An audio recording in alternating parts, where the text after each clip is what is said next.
자, 히브리서 8장 5절에서 13절입니다. 자, 8장 5절에서 13절 우리 같이 좀 합독하시겠습니다. 시작. 그들이 섬기는 것은 하늘에 있는 것들의 본보기와 그림자라.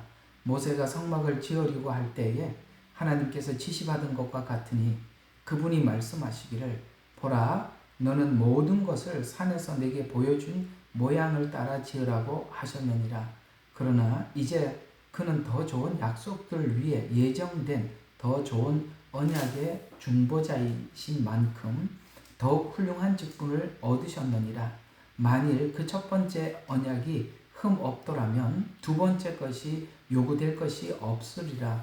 그들에게 허물을 발견하고 그가 말씀하기를 보라 그 날들이 오리라. 주가 말하노라 내가 이스라엘 집과 유다 집과 더불어 새 언약을 맺으리라.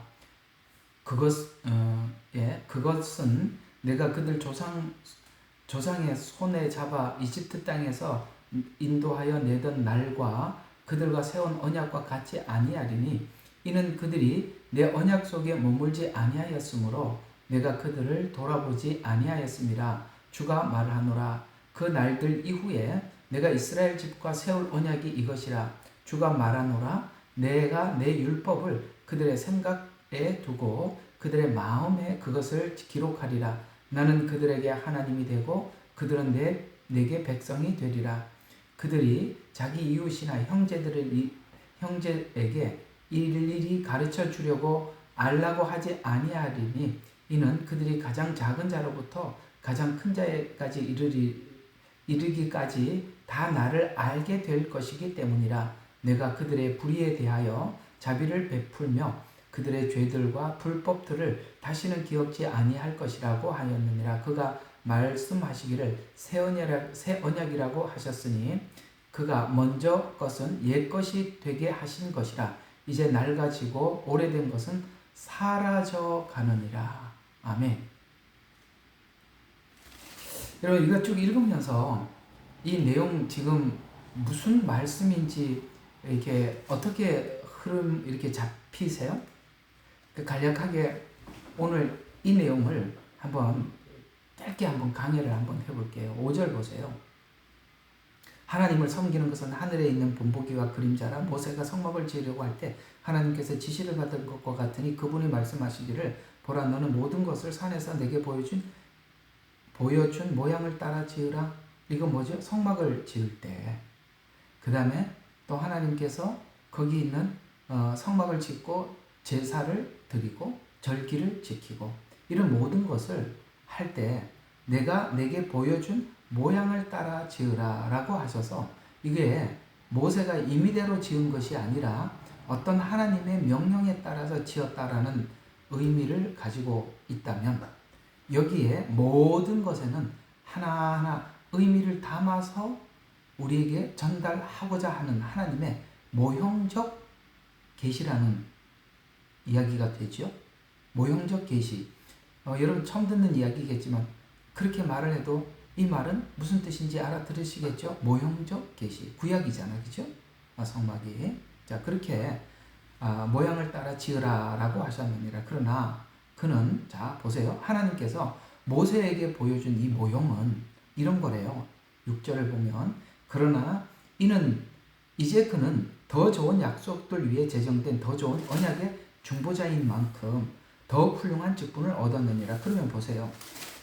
앞에 더 좋은 약속들, 더 좋은 중보, 그 다음에 더욱 훌륭한 직분. 왜 이렇게 더욱이라고 붙었죠? 여기 계속 더 좋은 이런 말이 붙어 있잖아요. 그죠? 이게 무슨 말이냐면은 모세와 다른 더 좋은. 그러니까 지금 예수님과 모세를 둘을 비교해서 설명을 하고 있죠.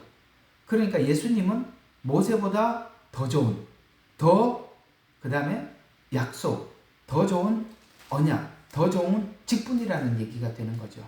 그러면 이렇게 한번 보십시다.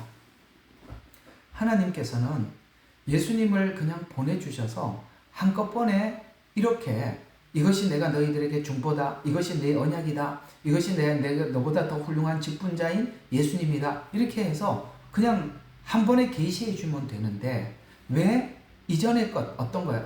보여준 식양대로 지으라라고 해서 이전에 뭔가를 하나 보여주고 나중에 다시 더 좋은 걸 보여줘야 하는 건가? 그러면 여러 가지 의미가 있겠죠? 자, 첫 번째 의미는 우리가 한 번에 보여줘도 절대 알아차리지 못한다. 이해가 가요? 자, 예를 들어서 오늘 낮에 첫째 아들과 둘째 아들을 이야기를 했죠. 비유를 이야기를 했습니다. 근데 만약에 둘째 아들과 첫째 아들들이 아버지 집에서 계속 첫째 아들처럼 같이 살았더라면 더 좋은이라는 말은 뭔가가 비교에 의해서 나오는 거니까 절대 더 좋은 거를 알 수가 없죠. 첫째 아들이 얼마나 아버지의 큰 은혜를 입고 혜택을 받는지 몰랐지요. 근데 둘째 아들은 왜 더 좋은 것이라고 알게 되냐면 나갔다가 살다가 왔잖아요. 하나님께서 모세를 통해서 왜 먼저 우리로 하여금 옛 언약을 실패하게 했느냐면 실패한 걸 알아야만 옛 언약은 우리가 하나님 앞에 해서 받아내는 거예요. 조건적이란 말이에요. 우리 자꾸 이야기하는 거 똑같아요. 율법이라는 게 조건적이잖아요. 하나님 앞에 조건을 충분히 충족을 시켜서 우리가 구원을 얻는 거. 이거를 해서 하고 해도 안 돼서 완전히 실패하고 난 뒤에 하나님 우리는 우리 스스로 이 언약을 성취할 능력이 없습니다 라고 하나님 앞에 손들고 갔을 때 하나님이 새 언약을 주면 이것이 이전에 내가 옛 언약과 더 좋은 언약이고 이해가 가죠? 예. 모세의 중보. 모세는 중보가 뭐냐면 율법을 가지고 중보하는 거예요. 율법을 가지고 중보한다는 것은 하나님께서 율법을 주셨는데 율법을 지키지 하나님 이렇게 말씀하셨는데 이거 못 지켰고요. 이거 주셨는데 이렇게 못 지켰고요. 그래서 예수님께서 이렇게 너희가 모세를 믿느냐? 모세는 너희들을 위해서 지금 항상 고발하는 자다. 여러분 읽어본 적이 있으십니까? 고발을 할 수밖에 없어요. 모세는 은혜를 입힐 수가 없어요. 율법을 받았기에 율법은 조건의 법칙이에요. 잘못하면 벌받고 잘하면 상을 받는데 상 받을 일은 하나도 없고 벌 받을 일밖에 없으니까 모세는 끊임없이 율법을 가지고 하나님 앞에 고소밖에 못하는 검사예요. 우리 법정에 가면 검사라 이 말이에요. 하나님은 재판장이고 예수님은 변호사예요. 우리를 위해서 변호하는 이가 계시니. 그래서 하나님께서 옛것 이런 실패할 것을 미리 주신 이유가 뭐라고요? 새 것에 대한 가치를 알려면 옛 것에서 실패한 경험이 있어야 되니까. 아셨죠? 예. 걸어 다녔던 사람이 자전거의 값을 알고 그 밟고 낑낑 땀을 흘리면서 자전거를 밟았던 사람이 오토바이의 가치를 알고 오토바이를 타고 갔더니 햇빛과 비를 다 맞더라는 거예요. 그런 사람이 차의 가치를 아는 거예요. 왜 더 좋은이라고 했을까? 바로 이런 차원에서 더 좋은이라고 했는데 그럼 더 좋은 게 어떤 더 좋은 것이냐? 자, 7절 첫 번째 언약이 흠이 없었더라면 왜 그러면 첫 번째 언약은 모세에게 그 식양을 따라 지으라라고 했고 거기다 절기를 지키고 이렇게 했던 율법이나 절기들이 뭐냐면은 허물이 있었다는 거야. 안 되더라는 거예요. 왜? 한계를 느끼더라는 거예요. 그래서 그들에게 허물을 발견하자 첫 번째 언약이 흠이 없었더라면 두 번째 것이 요구될 여지가 없었다. 이건 무슨 흠이 있다는 걸 발견하기 위해서 줬다 이 뜻이에요. 이렇게 성경을 보시라 이 말이에요. 흠이 있다는 것을 보기 위해서 주었다. 그 다음에 그들에게서 허물을 발견하고 그가 말하기를 보라. 그 발견하고 난 뒤에 하나님이 이렇게 말해요. 보라 날들이 오리라. 내가 이스라엘 집과 유다 집에 더불어 새 언약을 그 날들은 뭐예요? 예수님이 오셔서 맺은 새 언약이죠. 오늘 성찬식 했던 이것은 내 살이다 피라. 그 언약을 그러니까 옛 언약과 새 언약은 옛 언약은 우리가 해야 받는 것이라면 새 언약은 일방적으로 받은 것이라 이 뜻이에요. 그 날들이 오리라 그 주가 말하노라 내가 이스라엘 집과 유다 집과 더불어 새 언약을 맺으리라. 그것은 내가 그들의 조상의 손을 잡아 이집트 땅에서 인도하여 내던 날에 그들과 세운 언약이 모세가 세운 언약을 이야기합니다. 속에 머물러 있지 아니하므로 내가 그들을 돌아보지 아니하였음이라 주가 말하노라. 그날들 이후에 내가 이스라엘 집과 세울 언약은 이것이라. 그러니까 그 실패를 충분히 경험한 사람들이 이 언약을 하나님께서 어느 날 주실 것이라고 약속을 하고 그날을 기다렸는데, 그래서 그날 이후에 이스라엘 지국과 세울 언약은 이것이라 주가 말하나 내 율법들을 그들의 생각에 넣고 그들의 마음에 그것을 기록하리라. 생각에 넣고 마음에 넣었다. 이건 무슨 뜻입니까? 바깥에 옛날의 율법은 바깥에서 우리에게 강제로 요구하는 법이라면, 이제는 생각 속에 마음 속에 들어온 무슨 무엇과 함께 들어온 거야. 하나님께서 우리를 얼마나 사랑하는지 사랑을 아는 것과 함께 준 언약이라는 거죠. 그래서 마음에 그들을 기록하리라. 나는 그들에게 하나님이 되고 그들은 내게 백성이 되리라. 자, 이제 13절 끝에서 좀 봐요. 자, 그가 말씀하시기를 새 언약이라고 말씀하셨으니 그가 먼저 것은, 자, 오늘 이제 여러분들과 얘기할 때 함께 나눌 게 이 부분이에요.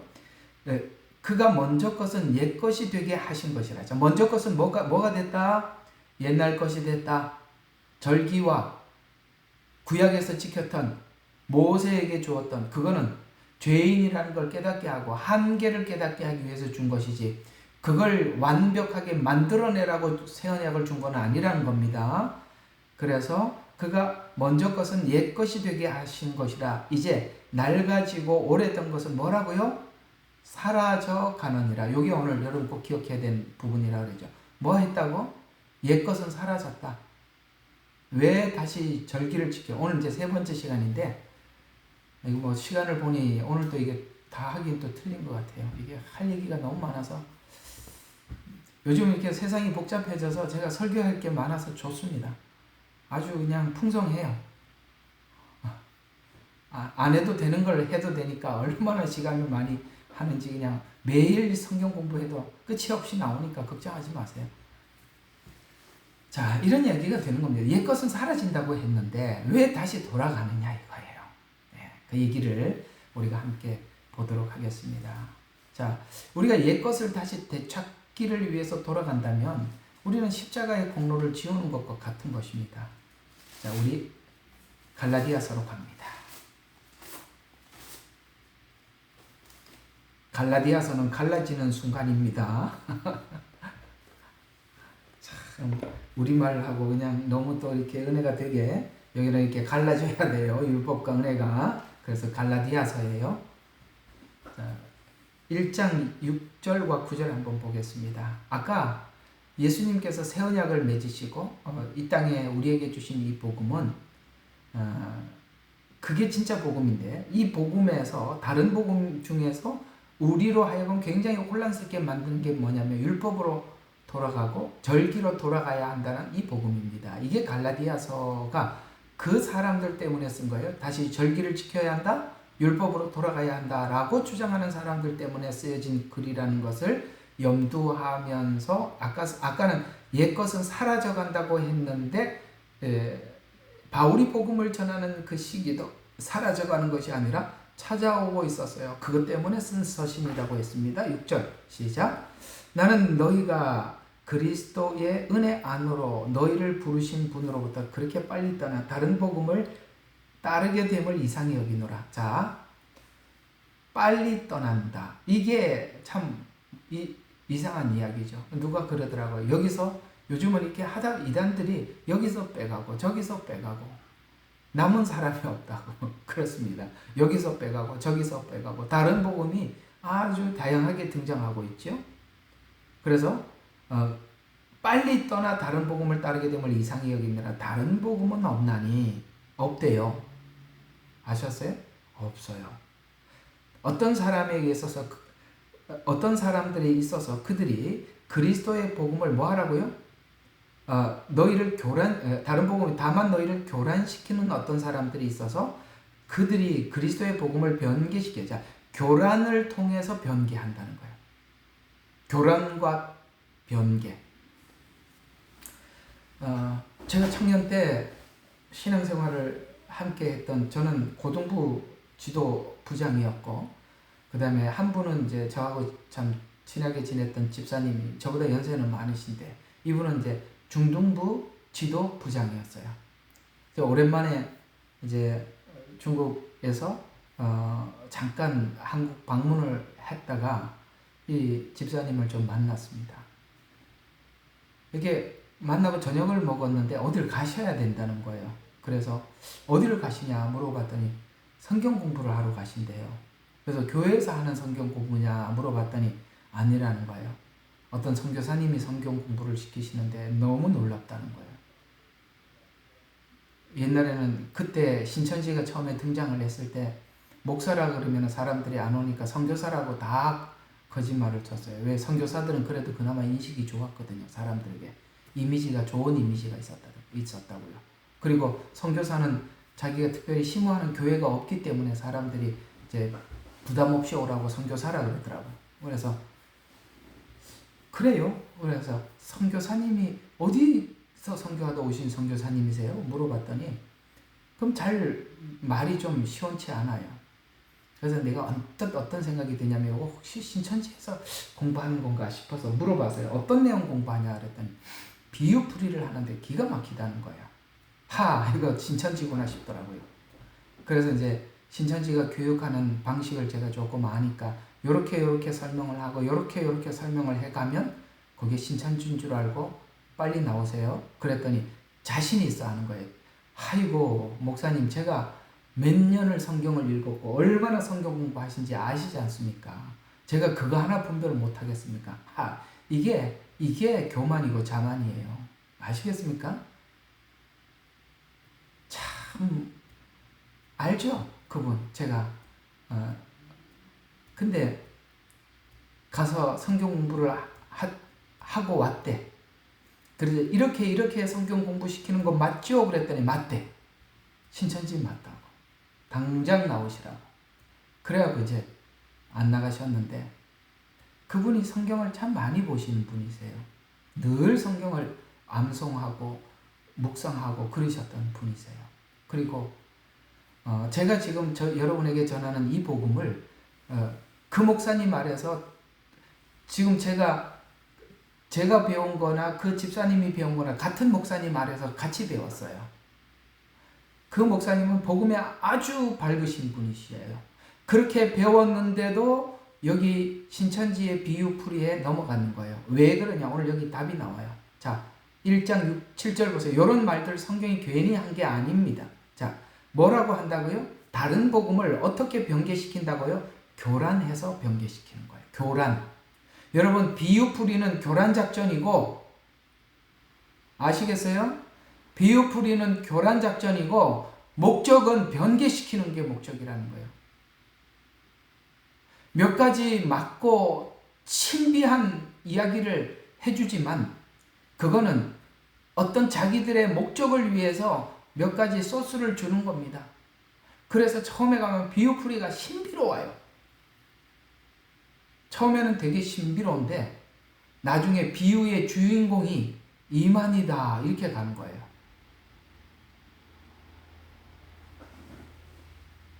그러니까 여기까지만 합시다. 이게 성질나니까 그만하고 8절 갑시다. 그래서 기억해 두세요. 첫 번째 뭐라고요? 교란. 여러분은 아무리 맞아 보여도 교란 작전입니다. 어디로 가려고 하느냐? 변개를 위한 교란입니다. 계속 보세요. 8절. 자, 그러나 우리뿐만 아니라 하늘에서 온 천사라 하더라도 우리가 너희에게 전한 것 외에 다른 복음을 전한다면 저주를 받으리라. 우리가 전에도 말한 것 같이 지금도 내가 다시 말하노니 누구든지 너희가 전한 것 외에 다른 복음을 전한다면 그는 저주를 받으리라. 이 복음은요, 우리 예문방에 누가 아주 잘 적었는데 복음은요 아주 단순해요. 너무 단순해요. 너무 단순해서 우리가 아까 낮에도 말씀드린 것처럼 세상은 모든 것이 그러니까 어떤 원인을 넣어서 결과를 받아내는 것이 세상의 이치인데 우리는 원인 없는 결과가 너무 크니까 그냥 그걸 믿음으로 하나님 감사합니다 하면 되는데 이게 왜 그런지 자꾸 들어가다 이렇게 되는 거예요. 뭘 왜 그래요? 죽었던 사람이 살았는데 우리가 아는 것은 딱 한 가지, 두 가지. 자, 우리가 예수 믿고 아는 건 두 가지야. 첫 번째는 내가 죽었다 살았구나. 여러분 공감하면 아멘. 우리 예수 믿고 죽었다 살았는 거 알았죠? 두 번째, 내가 옛날에는 장님이었는데 이제는 보는구나. 맞죠? 내가 옛날에는 장님이었는데 보는구나. 예수님께서 이런 말씀을 하시잖아요. 너희 이스라엘 백성들이 광야에서 만나를 먹었던 것처럼 내 살을 먹고 내 피를 마시는 자는 영원히 살리라 하니까 이 말이 너무 어렵도다. 그 사람들은 봐도 못 보고 들어도 못 듣는 것 때문에 그러는 거예요. 근데 내 피를 마시고 내 살을 먹는 자는 살리라고 했더니 베드로가 뭐라고 말했죠? 영생의 말씀이 주께 있사오매 내가 누구에게 가오리까? 똑같은 말을 들어도 눈이 떠진 사람은 본단 말이에요. 우리가 달라진 것은 뭐냐면 죽었다 살았다는 것이고, 죽었다 살았다는 증거가 뭐냐? 예수님을 앞에 보고 본다는 거예요. 그리고 듣는데 그 말이 무슨 뜻인지 알아듣게 된다는 거예요. 이게 달라진 거야. 이게 다른 거 이외에는 아무것도 없어요. 그 복음이 들린다는 것이죠. 복음은 단순해요. 이 단순한 복음이 분석이 되는 게 아니라 믿어진다는 게 신비로운 겁니다. 예? 그게 전부예요.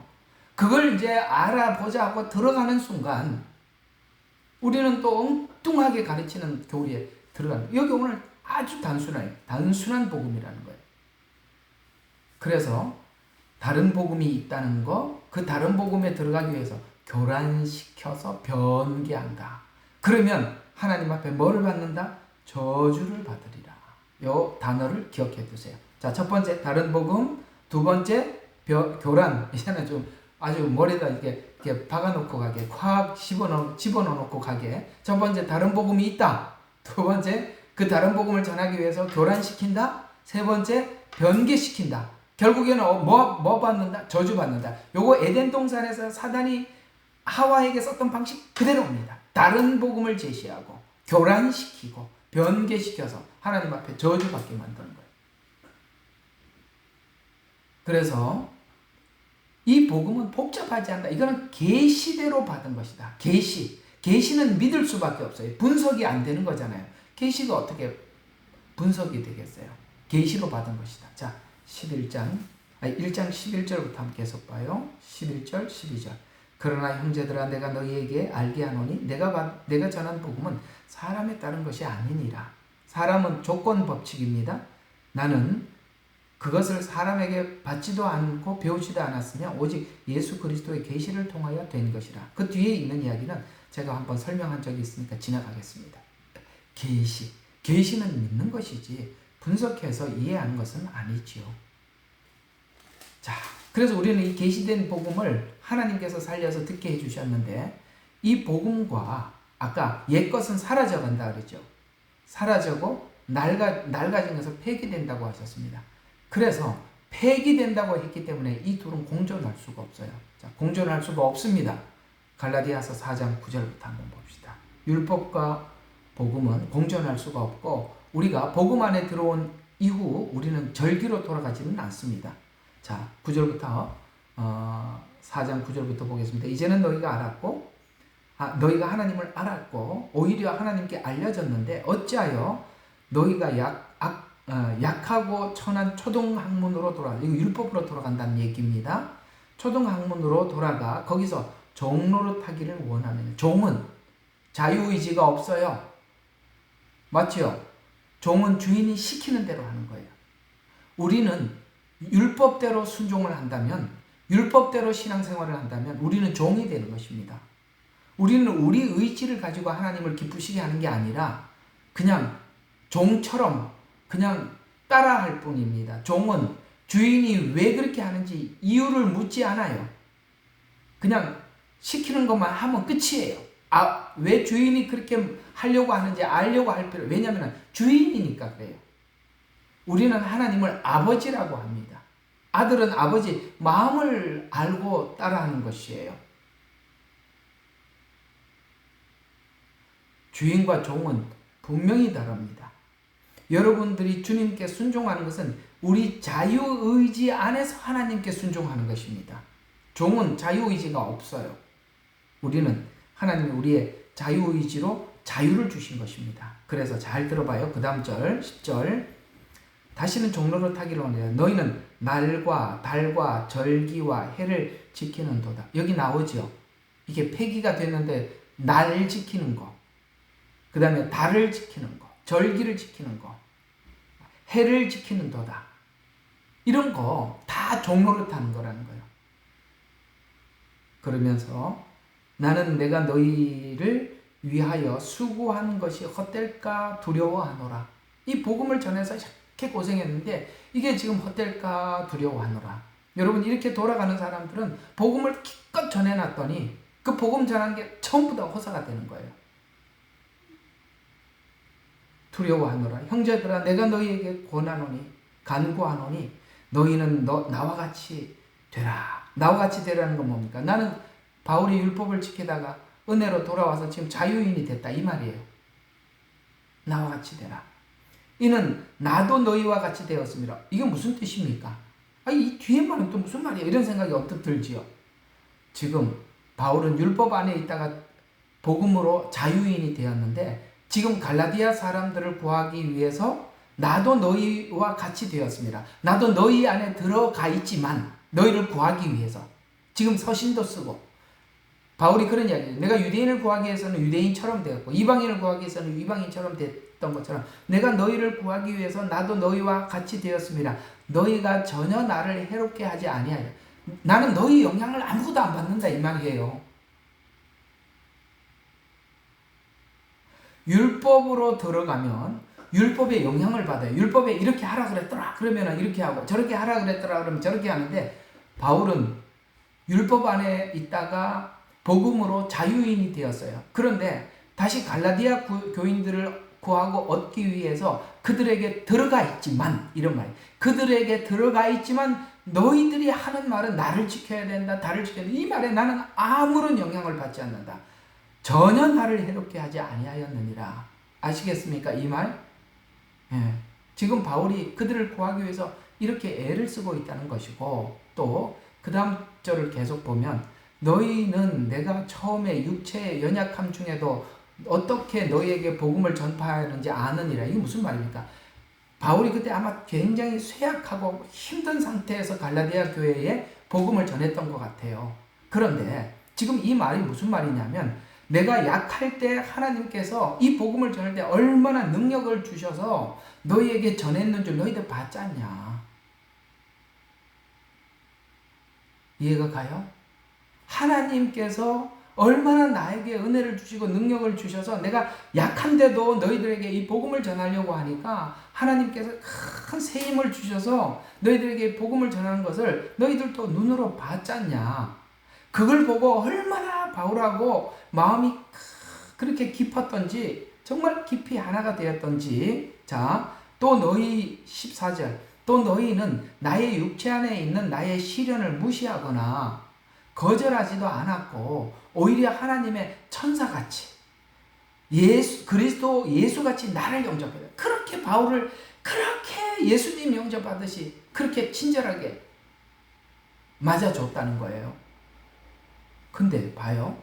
이들이 얼마나 갈라디아 교인들하고 이렇게 했냐면 그러므로 내가 너희에게 진리를 말함으로 15절 그렇다면 너희가 말한 복이 무엇이겠느냐 내가 너희에게 증거하노니 너희가 할 수만 있었다면 너희의 눈이라도 빼서 내게 주었으리라. 여러분 지금 갈라디아 교인들과 바울의 관계가 얼마나 깊은지 알겠죠?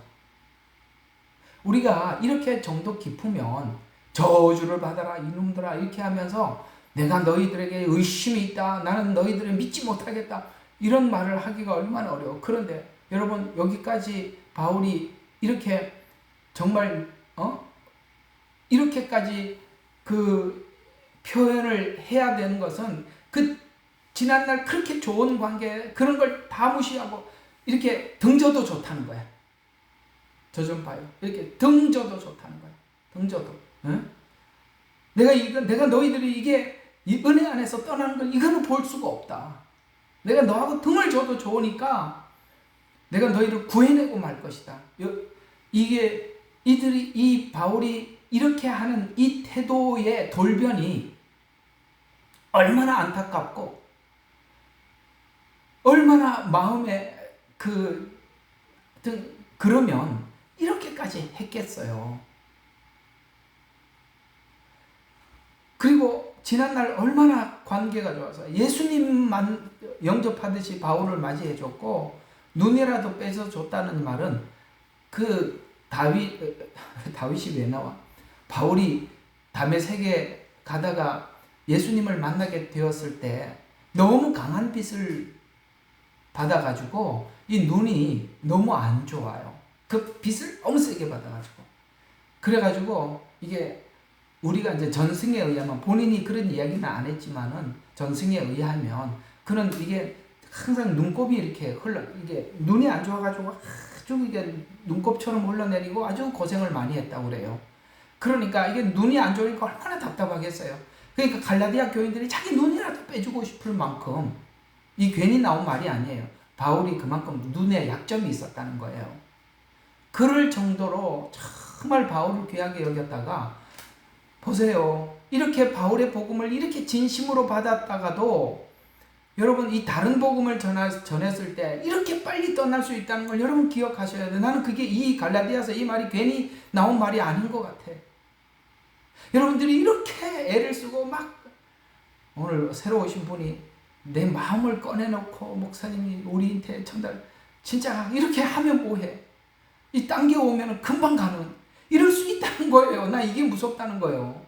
예? 이 모두 다 우리가 하나입니다. 고맙습니다. 이렇게 하더라도 얼마든지 잘못된 곳에 접촉을 해서 변개된 거, 교란시키는 거 이런 거 들으면 우리가 이렇게 빨리 떠나갈 수 있다는 거예요. 왜 갈라디아 교인들이 이렇게 돌아섰다는 얘기를 듣고 바울이 얼마나 충격을 받았겠어요. 옛날을 생각해 보세요. 이런 관계였었는데. 그러면서 16절을 보시면 그러므로 내가 너희에게 진리를 말함으로 너희의 원수가 되었느냐. 이게 이제 그 마음이 느껴지시죠? 내가 너희들이 원수가 되더라도 내가 진리를 말하겠다. 이런 이야기가 아니겠어요? 내가 너희들인데 버림받아도 좋다. 네가 하나님께 돌아갈 수만 있다면 나 지난날 이런 아름다웠던 너희들과의 추억 그냥 추억으로 남아도 좋으니까 너만큼은 돌아서야 한다라는 이 간절한 마음을 16절에 그러므로 내가 너희에게 진리를 말함으로 너희의 원수가 되겠느냐. 그들이 너희에게는 열성을 내는 것이 그들은 뭡니까? 거짓 복음을 전하는 그 사람들이 너희에게 열성을 내는 것은 좋은 의도가 아니고 다만 너희를 떼어내어서 누구하고 떼어내? 바울하고 떼어내고 하나님과 떼어내는 거예요. 그래서 떼어내어서 너희로 그들에게 열성을 내게 하려 함이라. 왜요? 이 갈라디아 교인들이 이렇게 은혜를 받고 열심히 주님을 섬겼거든요. 꼭 그 신천지가 와서 왜 교회 앞에서 말이야 전도하냐고 꼭 주일날 11시 10시 반부터 딱 교회 가는 사람들 그 앞에다 전도지 나눠줘. 그래서 왜 교회 와서 전도하냐 그랬더니 원래 추수는 익은 곡식 추수를 하는 추수는 곡식이 익은 곳에서 해야 된대. 그래서 곡식이 익은 곳인 저 세상 사람들은 심지도 않은 씨알이니까 교회 와서 나는 이 사람들의 논리가 기가 막히는 거예요. 예? 여기도 이렇게 호주에도 보면 말이에요. 처음에 왔을 때 여기도 교회차들이 픽업을 하는 데가 있어요. 한인촌이 있으니까 거기에 어느 교회차가 몇 시에 지나가고 어느 교회차가 몇 시에 지나가고 픽업존이 있어요. 그러다 보면 가끔씩 누가 나타나느냐면 그 픽업 시간을 놓치고 자기 교회차를 놓친 사람이 있어요. 또 그 신천지가 와서 뭐라 그러냐면 어차피 거기 교회 못 가는데 우리 교회 가자는 거예요. 야, 그러니까 참 그 사람들도 그런 방법을 고안해내려니까 별 방법이 다 나오는 거지요. 어차피 오늘 당신 교회 예배를 못 드리니까 우리 교회 가서 예배를 드리자는 거예요. 거기서 예배 드리나 여기서 예배 드리나 아무 데서 예배 드리면 되지 않냐. 그러니까 또 그래 그렇구나. 오늘 우리 본교회 가서 예배를 못 드리니까 그래라. 그 예배를 꼭 드려야 되는 사람들은 그래 여기 가서라도 예배 드리죠. 그게 신천지예요.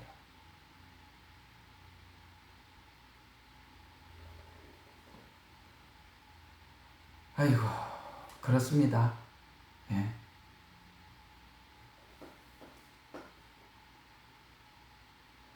왜 그러냐면 여기 본문이 그런 이야기예요. 자, 그들이 너희에게 열성을 내는 의도는 좋은 의도가 아니다. 다만 너희를 떼어내어서 바울하고 떼어내어서 너희의 그 열성을 그들에게 내게 하려고 합니다. 그러니까 꼭 열심 있는 사람을 데리고 가. 열심 있는 사람을 데리고 가서 그 열심을 자기들을 위해서 내도록 하는 거예요. 그 얘기지 않습니까? 오늘 본문이 그런 것처럼 그렇게 하는 것입니다. 근데 19절부터 계속 좀 보면은 거기 가면 안 된다. 왜냐하면 둘은 공존할 수가 없대요. 자, 19절부터 보면 나의 어린 자녀들아 너희 안에 그리스도가 형성될 때까지 내가 다시 산고를 치러노라. 너희 안에 그리스도가 형성된다는 것은 그리스도의 마음이 네 속에 들어가서 그리스도께서 너에게 한 것이 정말 이 복음이 너희 안에 정말 진정으로 들어가기까지는 내가 또 산고를 또 치러야 한다. 예? 해산의 수고를 해야 할 만큼 정말 애를 써야 되지 않겠느냐라고 하면서 내가 지금 너희와 함께 있으려고 하고 왜요? 지금 이들이 지금 이렇게 가만히 두면 어떻게 될지 뻔하니까 있으려고 하고 나의 어조를 바꾸고자 하면 내가 너에게 의심이 어조를 바꾼다는 얘기 뭐죠? 이런 이야기가 있더라고요. 그 설교를 이렇게 가르치시는 분들이 이런 이야기를 합니다. 초보일수록 목소리가 크고 고수가 될수록 차분해진다고 합니다. 저는 이렇게 목소리가 큰 거 보니까 아직도 초보 같아요. 왜냐하면 진정으로 강조를 해야 될 때는 목소리를 높이지 말고 목소리를 차분하게 전달해. 그 말이 전달이 된다는 말이 있어요.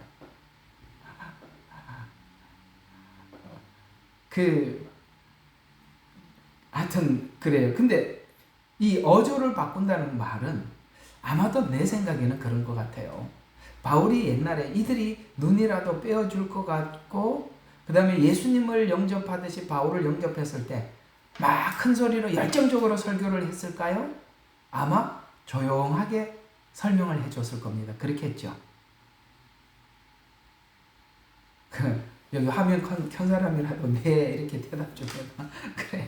지나가지 조용하게 가르쳐 줬을 거예요. 근데 지금 어조를 바꾼다는 이야기는 아마도 큰 목소리를 낸다라는 뜻이 될 것입니다. 그러면 보세요. 내가 지금 너희와 함께 있으려 하고 또 나의 어조를 바꾸고자 하면 내가 너희에 대해서 뭐가 있어서 그래? 의심이 있기 때문이다. 라고 하면서 율법 아래에 있고자 하는 자는 이제 설명을 합니다. 이게 너무나도 흥분할 이야기니까 율법 아래에 있고자 하는 자는 너희는 내게 말하라. 너희가 율법을 듣지 못하였느냐? 이 말이 지금 조용하게 한 말은 아닌 것 같아. 그죠? 너희가 율법을 듣지 못했느냐? 라고 하면서 기록되기를 설명을 하고 있습니다. 아브라함에게 두 아들이 있었다. 하나는 종에게 난 아들이고 하나는 자유하는 여자에게 난 아들이다. 하갈에게 난 이스마엘을 이야기하는 것이고 사레에게서 난 아브라함을 이야기하는 것이겠죠. 그렇죠? 근데 율법은 하갈에게서 난 자와 같이 뭐와 같다고요? 종에게서 난 자다. 그래서 구약에 있었던 이게 하갈을 내쫓았던 이유가 오늘 이 복음 안에서 이렇게 설명이 되는 거예요. 23절 보세요. 그러나 여종에게서 난 아들은 육신을 따라 낳고 그렇죠. 아브라함의 머릿속에 나온 방법이잖아요. 사람의 지혜에 의해서 나온 겁니다. 육신을 따라 낳고 자유로운 여자에게서 난 아들은 약속으로 말미암아 난 것이라. 이건 하나님이 주신 약속으로 준 거라는 거예요. 믿음으로 받은 거라는 거죠. 그래서 그 사건이 복음을 설명하기 위한 내용인데 이것이 비유였대.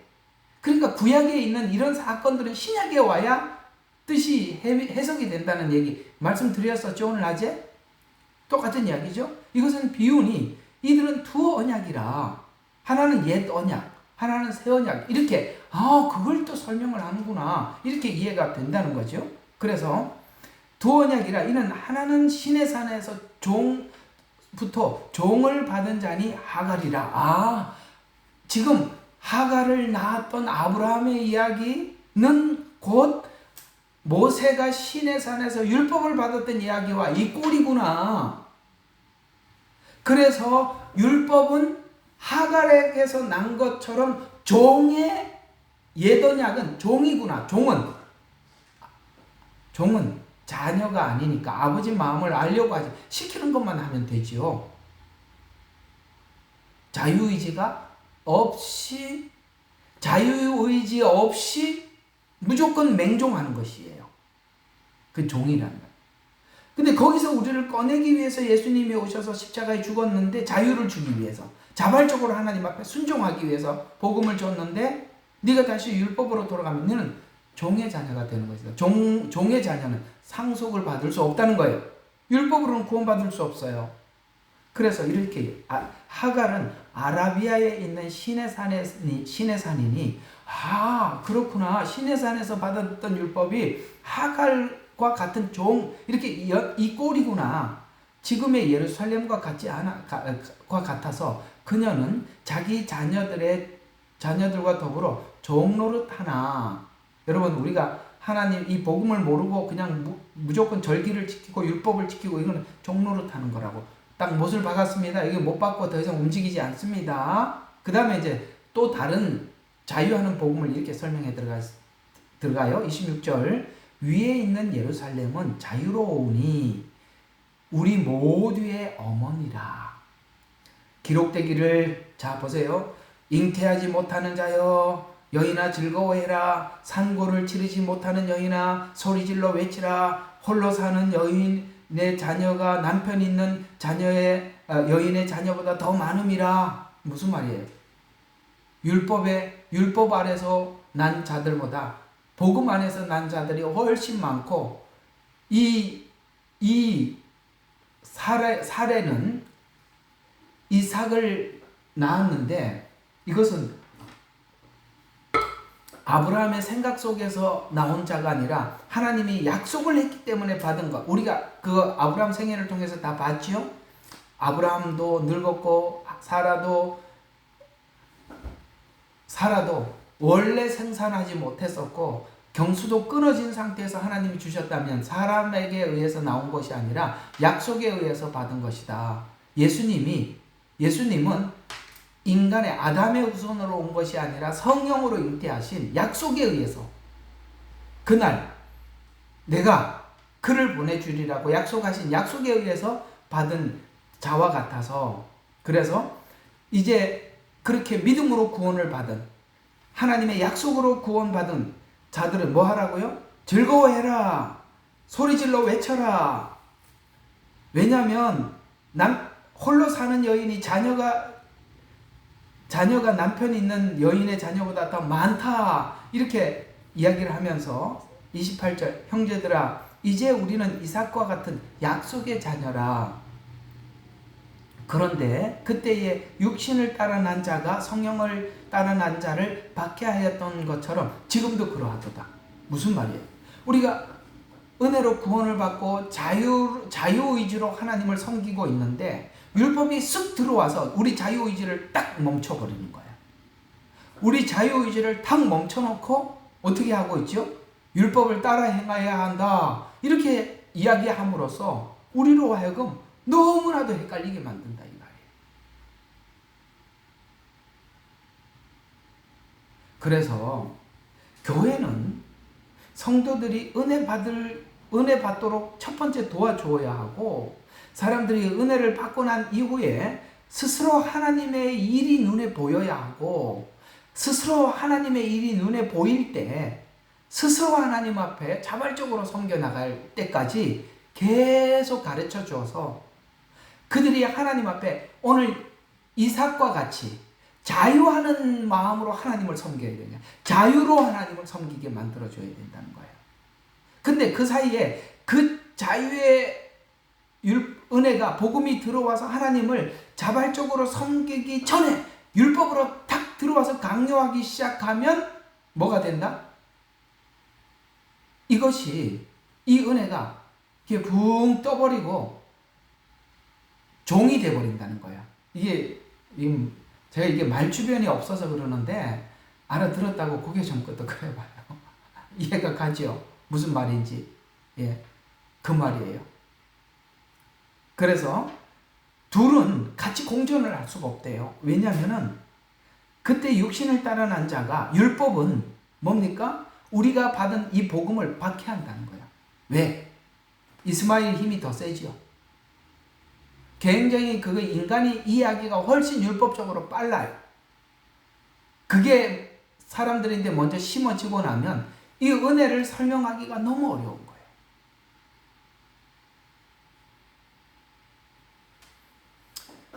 거예요. 이게 목양의 어려움이 아니라 이게 복음을 전하면서 느껴지는 어려움이 방해가 뭐냐면 사람들이 율법적으로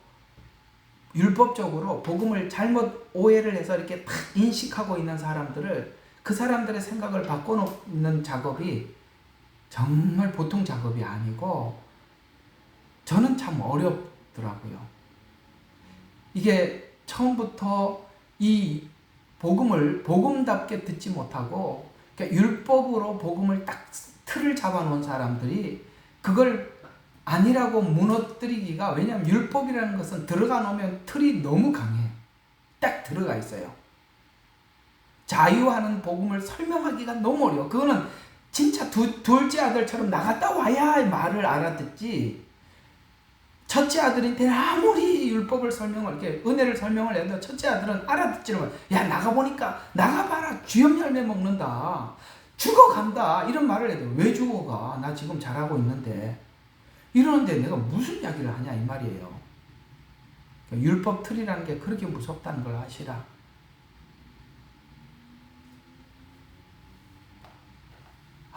알아들었다고 생각을 하겠습니다. 이거 정말 중요한 부분인데 꼭 좀 아멘하고 알아들어 주셨으면 정말 감사하겠습니다. 틀이 무섭습니다. 이 자유하는 복음을 다시 전하기가 그렇게 어려워요. 그래서 아까 내가 다시 한번 상고를 치러야 한다라고 이야기를 하는 겁니다. 참 어려워요. 자, 그래서 그러나 성경이 무엇이라고 말하느냐? 자, 이렇게 얘기를 합니다. 자, 우리 보고 할 일이 있대요. 자, 성경이 뭐라고 말하느냐? 여종과 그녀의 아들을 내어 쫓으라. 그게 여러분 아셨죠? 이스마엘이 이삭을 박해하는지라 어떻게 하면 좋겠냐라고 했더니 내어 쫓으라 라고 해서 이스마엘과 하갈을 내어 쫓았죠. 그런 것처럼 뭐 하라고요? 둘은 같이 공존하지 못하니까 내어 쫓아라. 이는 여종의 아들이 율법이 자유로운 여자의 아들과 함께 상속을 받자. 함께. 유대인들이 바울에게 방해를 했던 게 뭐냐면 믿었을 뿐만 아니라 율법도 지켜야 된다. 이것 때문에 바울이 그렇게 고생한 거 아닙니까? 여러분, 우리가 오늘 의롭게 되는데 하나님께서 행함이 일절 없는 그 상태에서 의롭게 해주셨어요. 왜? 만약에 22장에 의롭게 된다 그러면 누구나 다 22장까지 가야, 창세기 22장 이삭을 드리는 사건까지 가야 의롭게 되니까 하나님께서 아브라함이 그냥 그렇게 할 줄로 믿었을 때, 아무 공로 없었을 때 그냥 의롭게 해주신 이유가 자랑치 못하게 하려 합니다. 우리 칭의는 그때 시작된 겁니다. 근데 이 둘은 이게 자꾸 들어오려고 그래요. 이스마엘이 율법이 자꾸 들어오려고 그래요. 그럴 때 우리 보고 이렇게 얘기해요.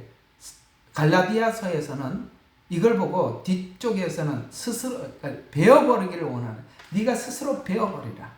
여기는 내어 쫓으라 이렇게 말하고 있어요.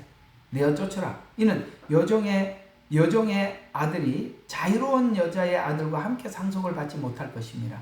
그러므로 형제들아, 우리는 여종의 자녀가 아니라 자유로운 여자의 자녀로다. 그래서 그 유명한 말이 5장 1절에 등장하는 거예요. 그러므로 그리스도께서 우리를 자유케 하신 그 자유 안에 굳게 서서 다시는 종의 멍에를 매지 마라. 여러분, 우리 대한민국의 건국 이념이 갈라디아서 5장 1절이라는 거 아세요? 이승만 박사가 이 구절을 가지고 우리 대한민국을 시작한 겁니다. 다시는 종의 멍에를 매지 마라. 이 말 참 놀랍지요? 그래서 그런 이야기입니다. 요즘 왜 이렇게 이야기를 자꾸 해야 되느냐. 이제 오늘 하나님 교회가 이 절기를 가지고 사람들을 어떻게 교란시키는지까지 설명을 하려고 그랬는데 그까지는 못 갈 것 같은데요. 오늘 이야기가 정리가 그겁니다. 여러분, 단순해 보이는 그 이야기, 그 단순해 보이는 이야기 중에 어떤 게 단순해 보이는 것이냐면은 예수님이 우리 구조가 되는 게 이게 정말 단순한 이야기예요. 이 단순함에서 우리가 떠나려고 하는 시도가 왜 생기는 거냐면 아까 말씀드린 것처럼 우리가 하나님 앞에 심은 것도 없고 한 게 없는데 너무나도 큰 은혜가 약속이 되어 있으니까 이 약속이 도대체 뭔지 자꾸 이제 분석해서 알려고 할 때 우리 인간의 머리로는 뭘로 들어온다고요? 조건으로 들어오니까 자꾸 우리는 율법을 받아들여. 근데 그 둘은 들어오면, 그러니까 은혜와 율법은, 그러니까 예를 들어서 은혜를 우리가 99개를 가지고 있고 율법적 사고를 내가 그런가 하고 일을 생각하면 그 일이 99개하고 싸우게 됐다면, 왜냐하면 이스마엘과 이삭은 공존할 수가 없어요. 그러니까 우리가 구원을 이해할 때는 오직 은혜 이외에는 아무것도 생각하지 말아야 되는데, 오직 은혜 외에 아니야 좀 뭔가 다른 게 또 필요하지 않겠어 하면 이스마엘이 들어온 거예요. 그러면 뭐예요? 둘은 싸울 수밖에 없다. 그러니까 성경 본문은 뭐라 그래? 내가 쫓아라. 둘은 절대 공존할 수 없다. 칭의는 하나님의 완벽한 의에서 우리가 칭의가 된 것이지, 그 칭의를 위해서 우리가 어떤 것도 한 것도 없는데 그걸 칭의를 위해서 뭘 좀 더 해야 된다라고 하면 오늘 둘이 싸우는 거예요. 내가 쫓으라는 거예요. 자유하는 복음이라는 것은 우리가 하나님 앞에 자유의지로 하나님을 섬기는 거예요. 기쁨으로 섬기는 거예요. 감사함으로 섬기게 만들었다는 거예요. 십자가는 우리에게 모두 그렇게 하게 만들어 놨어요.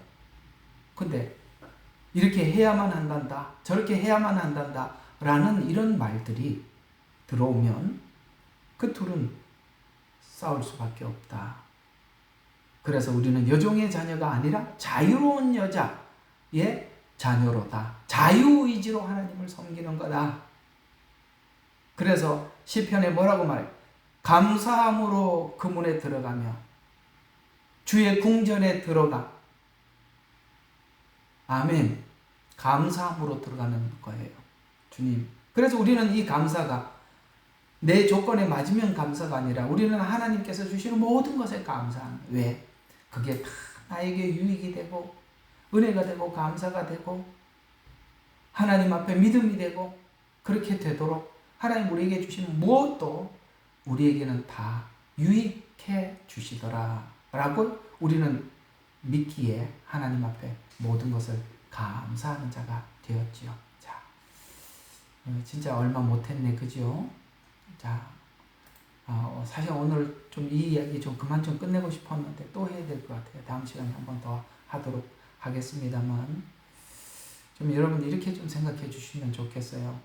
왜 목사님이 자꾸 이렇게 들은 이야기 또 반복하고 식상하다 이런 생각이 드시는 분도 혹 있을 수도 있지만, 이 말들이 그저 짧게 여러분들에게 이해시키고 지나가기에는 이 부분야에 대한 미혹이 너무나도 세분화되어 있고, 이렇게까지 설명을 안 해놓으면 여러분 선생님과 학생 사이에 이런 게 있어요. 중요한 것은 계속 반복해서 설명을 해야 여러분들 머릿속에 뚜렷이 남아요. 왜냐하면 얼마나 중요하면 계속 하나. 그것도 필요하거든요. 그래서 지금 이 문제들을 이렇게 오랫동안 다루고 있다는 것입니다. 우리 한국에 가서 동대구역을 지나가는데 거기서 이제 동대구역에서 포항 가는 버스를 타려고 이렇게 같이 붙어 있어요.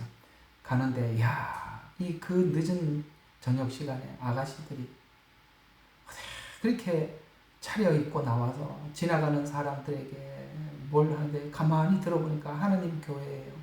나 그걸 보니까 너무 마음이 아파요. 누가 저 젊은이들이 지금 기성교회 가라면 가지도 않을 애들이 어떻게 이 늦은 밤에 저렇게 예쁘게 옷을 차려입고 나와서 그 사람들이 그렇게 하는 옷과 정성을 봐서 사람들이 미안해서라도 얘기 들어주게 정말 최선을 다했는 것 같아요. 들어보니까 하나님 교회예요.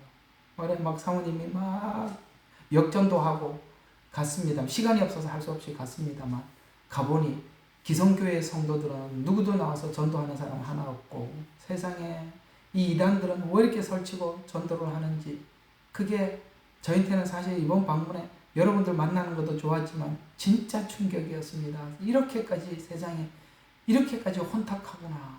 진짜 교회는 다 어디 가고 전도 하나 하는 사람이 없고 저 가짜 배기들만 전체 나와서 저게 뭐라고 저 가짜를 어떻게 누가 얼마나 속여놨으면 저렇게까지 하는가. 이야, 저번에는 또 가니까 도를 아십니까? 또 이래 와가지고 뭔 도야 또. 예? 웬 도냐고. 그런 사람들은 왜 이렇게 많아요?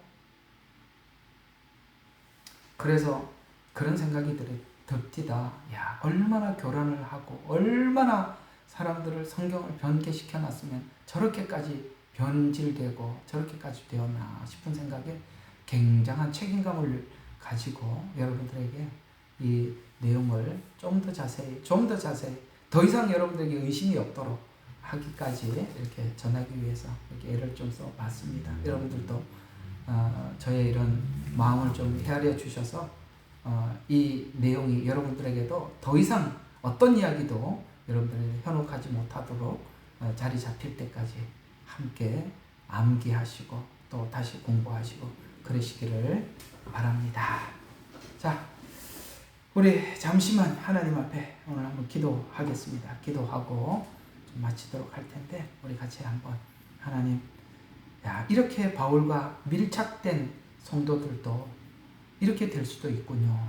우리도 이런 부분에 대해서 마음 놓지 않고 긴장하고 준비하게 도와주세요. 우리 함께 기도하도록 하겠습니다. 살아계시고 역사하시는 하나님 아버지 감사합니다. 우리는 이제 은혜와 율법이라는 이 두 관계 속에서 참 오랜 시간 우리가 함께 배우고 있습니다. 이상하게도 초대교회에 있었던 그 유대인들이 너희가 믿음으로만 구원을 받는 것이 아니라 율법도 지켜야 한다라고 외치는 바람에 사도들은 이 일로 참 엄청난 곤욕을 치렀습니다. 또한 이 마지막 때가 되었을 때도 아버지 하나님 또다시 이런 일들이 반복되고 있음에 저희들이 참 놀랍니다. 하나님, 우리가 성경을 보면서 하나님께서 모든 정황과 상황 속에서도 우리가 다 분별할 수 있도록 하기 위해서 하나님께서 성경을 남겨두셨고 우리에게 알려주셨다는 것에 또다시 한번 감사를 드리면서 이 성경의 그 무게와 가치와 중요함을 다시 한번 하나님 앞에 감사함으로 올려드립니다. 사랑하는 성도들, 단 한 사람도 이 변개된 이 다른 복음에 아무도 현혹되지 않도록 붙잡아 주시고 아버지 하나님 교묘한 방법으로 가만히 찾아 들어와서 우리에게 속이는 아버지 하나님 이 거짓된 복음을 분별할 수 있는 지혜와 영안을 허락하여 주셔서 저들에게 충분히 이 지식이 쌓이도록 하여 주시옵소서. 아버지 하나님, 율법 아래에 있었던 아버지 하나님 하갈을 내어 쫓으라. 아버지 하나님 말씀하신 것처럼 내가 종처럼 생각 없이 하나님을 섬기고자 하는 종교적인 신앙으로부터 탈피하게 해 주시옵고 아버지 하나님, 하나님이 누구인 줄 알고 감사함으로 찬양함으로 영광 돌림으로 주님을 기쁘게 섬길 수 있는 복음을 알기 위해서 하나님 앞에 더 구하고 기도하며 나갈 수 있는 우리 귀한 성도님들이 되게 축복하여 주시옵소서. 기도하겠습니다. 사랑의 하나님 감사합니다. 오늘도 이 저녁에 아버지 하나님 피곤하지만 주의 말씀을 사모하는 영혼들이 주님 앞에 섰습니다. 주님, 저들을 축복하여 주시옵소서. 아버지 하나님, 마지막까지 택한 자일지라 할지라도 아버지 하나님, 미혹하는 이 시대에 우리가 살아가고 있는데 하나님께서 저희들 또한 인도하시고 지켜주실 줄로 믿습니다. 하나님 말씀을 깊이 열어주셔서 어떤 말도 우리에게 아버지 하나님 미혹으로 다가오지 않도록 하나님 붙잡아 주시고, 아버지 하나님 기쁜 마음으로 주님께서 주시는 자유의 복음으로 하나님을 감사함으로 자발적으로 섬겨 주님께 영광 돌릴 수 있는 귀한 아들 딸들 되게 하옵소서. 예수님 이름으로 기도드렸습니다. 아멘. 네. 예, 감사합니다.